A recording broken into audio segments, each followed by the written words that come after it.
Conozcamos la Biblia con el padre Claudio Doglio.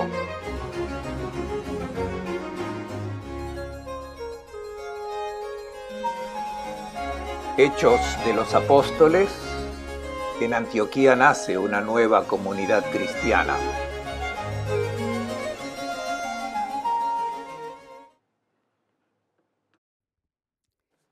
Los apóstoles y los hermanos que estaban en Judea oyeron que también los paganos habían aceptado la palabra de Dios. Pedro fue a Cesarea, en casa del centurión Cornelio, anunció el evangelio a un grupo de extranjeros, los bautizó. La noticia llegó a Jerusalén y en lugar de alegrarse por esta apertura misionera, los cristianos de Jerusalén regañan a Pedro. Cuando regresa, lo regañan porque entró en casas de circuncisos. Pedro dice, hice algo peor, no solo entré a la casa, sino que también los bauticé. Y tiene que defenderse. Al principio del capítulo 11 de los Hechos de los Apóstoles encontramos un discurso de Pedro en el que se resume la historia de Cornelio. Es interesante notar que esta historia es considerada muy importante por el autor de los Hechos, tanto que la cuenta 3 veces. La primera vez en vivo, mostrando todos los detalles del evento, y luego pone 2 discursos en boca de Pedro, uno en el capítulo 11 y otro en el capítulo 15, en el que el protagonista narra el mismo evento como argumento probatorio de la voluntad de Dios de abrir horizontes, de salir del cerco de Israel y llevar el evangelio a todos los pueblos. Ya han pasado varios años desde la Pascua de Jesucristo y significa que en estos años los apóstoles permanecieron en Jerusalén y se contentaron con anunciar el evangelio a los habitantes de Jerusalén y por tanto a los judíos, que tal vez venían de diferentes partes del mundo antiguo, también a aquellos judíos de habla griega, los helenistas, pero permaneciendo siempre dentro de la esfera del judaísmo. La comunidad creció e incluso llegaron algunas células cristianas a Damasco. Hay pequeñas comunidades en Lida y Jaffa. Felipe descendió a Samaria, anunció el evangelio a los samaritanos e hizo nacer a comunidades en esa región. Bautizó al etíope. Ahora, con la llegada oficial de Cornelio en la iglesia cristiana, el apóstol Pedro cuenta a toda la comunidad que el camino es el de la apertura. El evangelio es para todas las gentes. Han tardado algunos años en entender la mentalidad de Dios y el estilo que la iglesia tenía que seguir. Es una observación importante que debemos reiterar porque a lo largo de su historia, la iglesia sigue buscando el camino del Señor y las metodologías que debe aplicar. El discernimiento ante nuevas situaciones supone investigación. Deben ser iluminadas por la gracia de Cristo. La comunidad apostólica de los orígenes tenía ideas propias, pero ante ciertos signos ha sabido cambiar la perspectiva. Los signos de los tiempos, observados con fe, han cambiado la mentalidad de los hombres de fe, quienes han seguido la línea del Señor.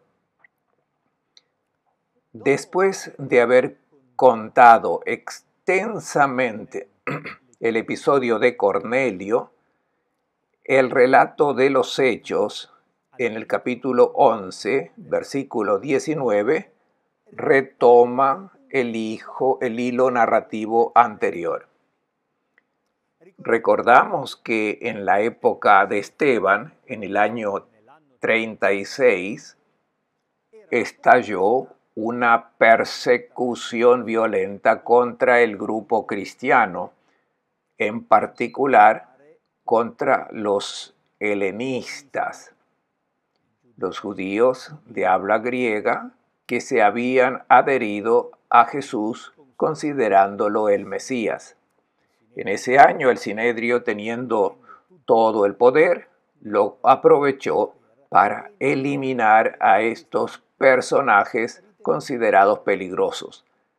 Eliminó a Esteban como el más autoritativo y por lo tanto el más peligroso, y sacó de la ciudad a todos los demás.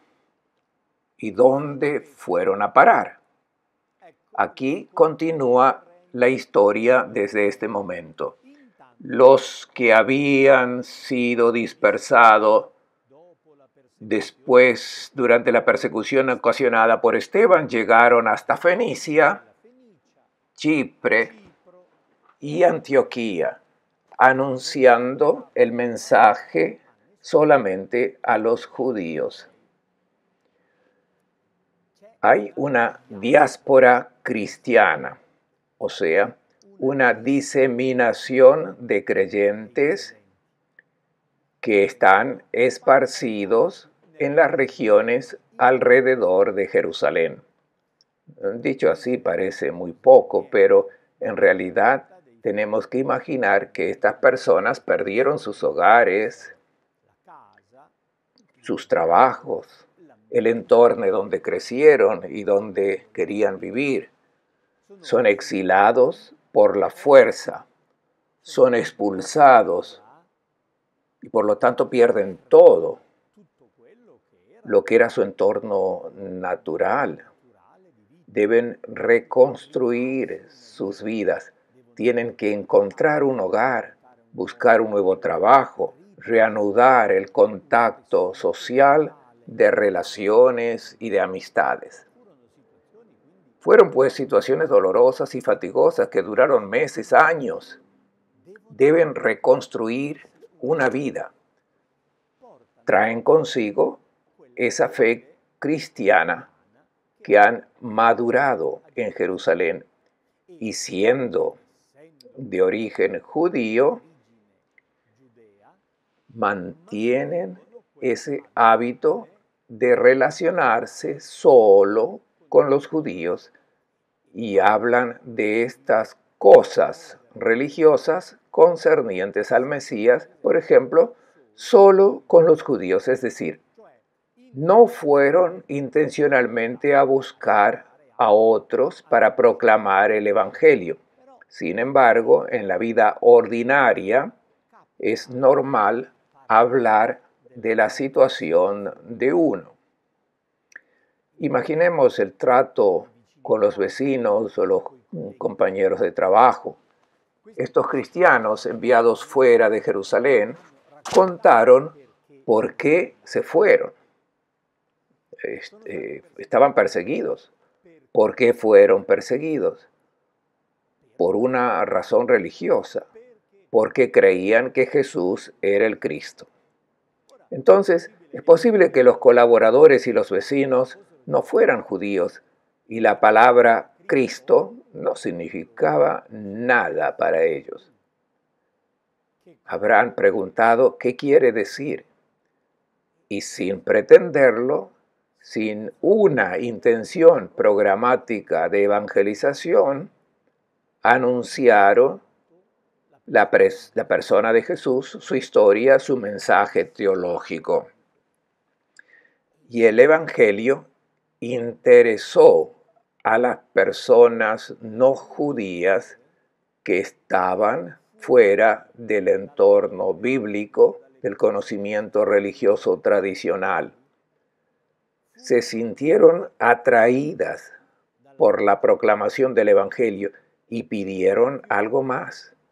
Y los cristianos hicieron lo que pudieron, sin un plan explícito. De hecho, iniciaron una auténtica evangelización. Entre ellos había algunos chipriotas y cireneos que al llegar a Antioquía se pusieron a hablar a los griegos, anunciándoles la buena noticia del Señor Jesús. La mano del Señor los apoyaba, de modo que un gran número creyó y se convirtió al Señor. La atención se dirige a una ciudad, Antioquía, la capital de Siria, una ciudad muy grande, una de las principales metrópolis del mundo romano. Antioquía era la puerta de entrada a Oriente. Todo el mundo oriental de Siria, de Mesopotamia, llegaba al Mediterráneo y fluía hacia Antioquía. Era una ciudad cosmopolita donde se hablaba griego, pero aún durante siglos los campesinos conservaban siríaco o el arameo.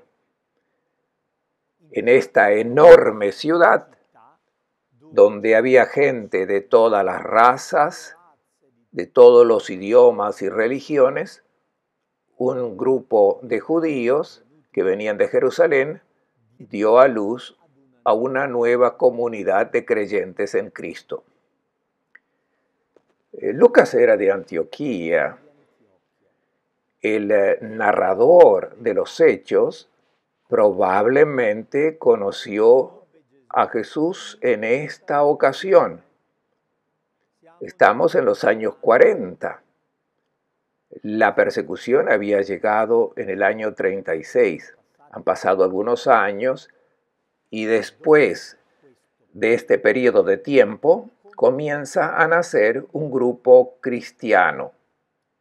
Lo más notable es que el médico Lucas fuera uno de estos griegos no judíos que llegaron a conocer el Evangelio y estaban interesados. Un hombre de cultura que se interesó en la Biblia, leyó el texto bíblico en la traducción griega de los 70 y maduró una adhesión de fe. La mano del Señor estaba con ellos sin que ellos se dieran cuenta ni entendiesen nada, pero el simple anuncio dio sus frutos. La noticia llegó a oídos de la iglesia de Jerusalén. La noticia es que un gran número de griegos se hicieron cristianos. Era una cosa nueva. Comenzó por los samaritanos, luego un etíope, luego la familia de Cornelio. Pero ahora, inesperadamente, en una ciudad griega como Antioquía, nace una gran comunidad de cristianos no judíos.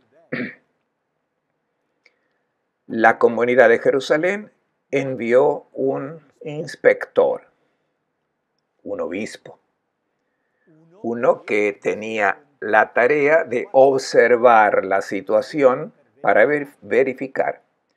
Fue Bernabé, que era originario de Chipre. Ya lo habíamos encontrado cuando Lucas nos dijo que había vendido un campo y había ofrecido a los apóstoles las ganancias.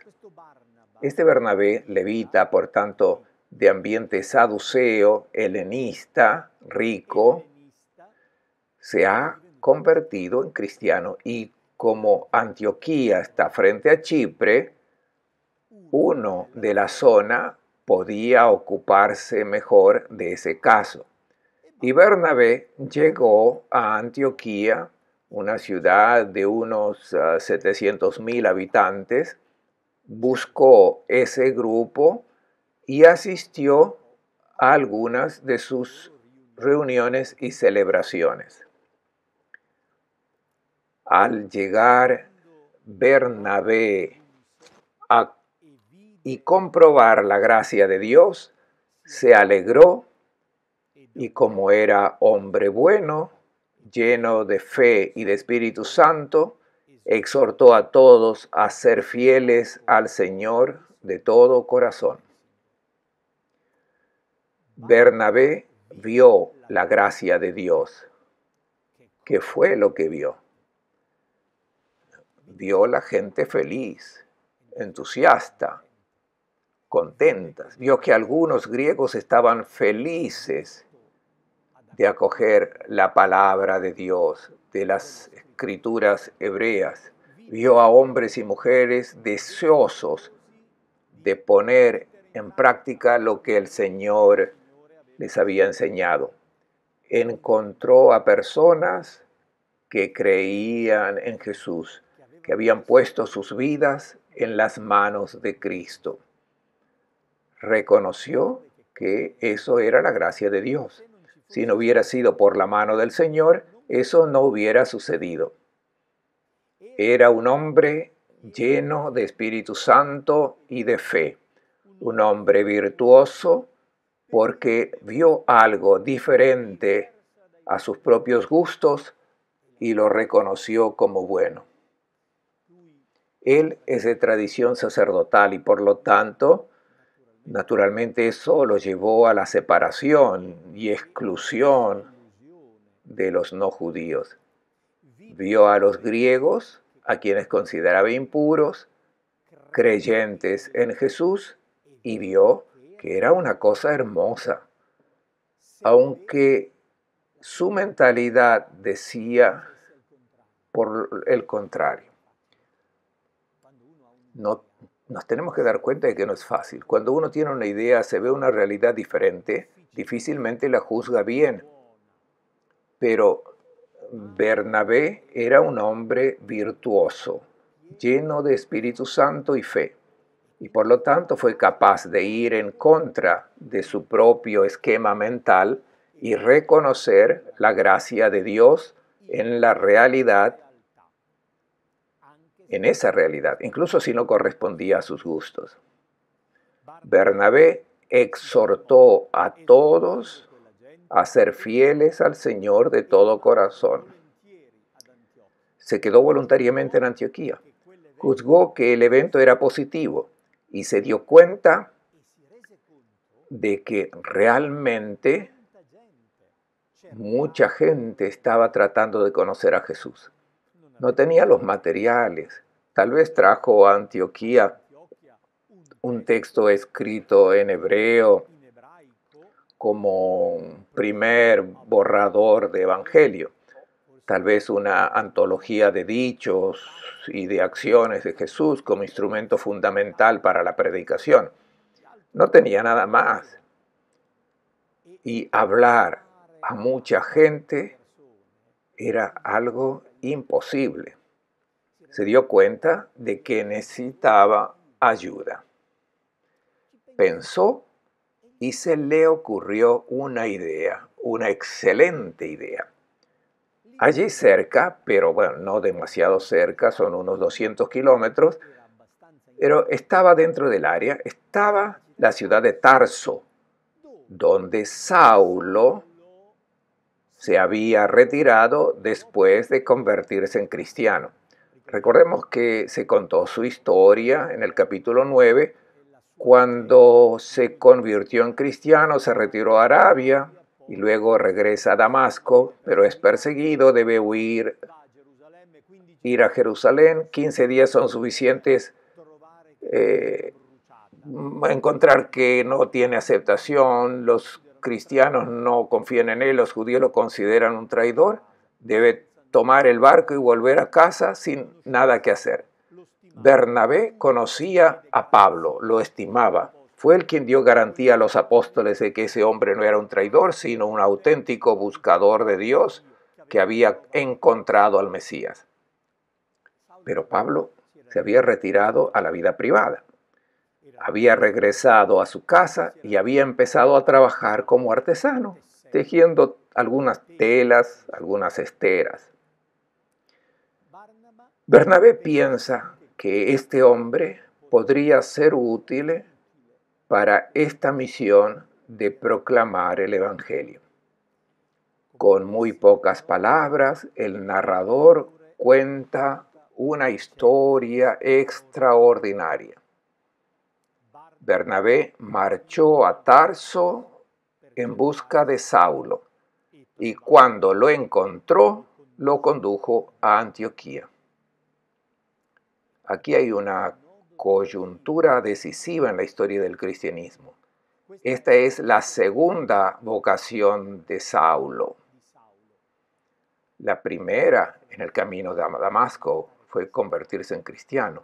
Ahora, por obra de Bernabé, el fariseo Saulo, convertido cristiano, está llamado a ser predicador, ministro del Evangelio. Nosotros diríamos presbítero. Convertido en cristiano ahora, a través de la mediación de Bernabé, se convierta en sacerdote. ¿Cómo fueron los hechos? No se nos dice. Nos dice lo esencial. Bernabé fue a buscarlo, lo encontró, le dijo algo como esto: te necesitamos, deja tu trabajo, ven y predica el Cristo. Tienes la competencia para hacerlo. Jerusalén te creaba problemas, pero Antioquía no es Jerusalén. Antioquía es un mundo enorme. Allí puedes ayudar a muchas personas que quieren conocer a Jesús y tienes la habilidad para hacerlo. Saulo aceptó y se mudó a Antioquía.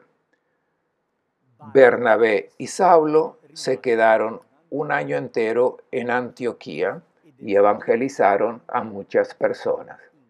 En esa ocasión nació el nombre cristianos. Es un término extraño. Ya era extraño en griego porque el adjetivo derivado de Christos son los ungidos. Es un nombre casi absurdo para nosotros, pero que ahora se ha vuelto técnico en la forma griega. Son los de Cristo. En Antioquía este grupo se identifica como hoi Christianoi, los cristianos. Y aquí nace una nueva comunidad. Nace una nueva historia porque precisamente desde Antioquía parte una misión para la evangelización de todo el mundo. Y Antioquía es sensible a un hecho de solidaridad, porque por aquel tiempo bajaron algunos profetas de Jerusalén a Antioquía. Uno de ellos, llamado Ágabo, se alzó inspirado y predijo una gran carestía universal que sobrevino en tiempo de Claudio. Esta notable hambruna que azotó las regiones de Judea fue en los años 46 al 48. Un profeta de Jerusalén, cristiano, anuncia a los cristianos de Antioquía que la iglesia madre de Jerusalén sufre de hambruna.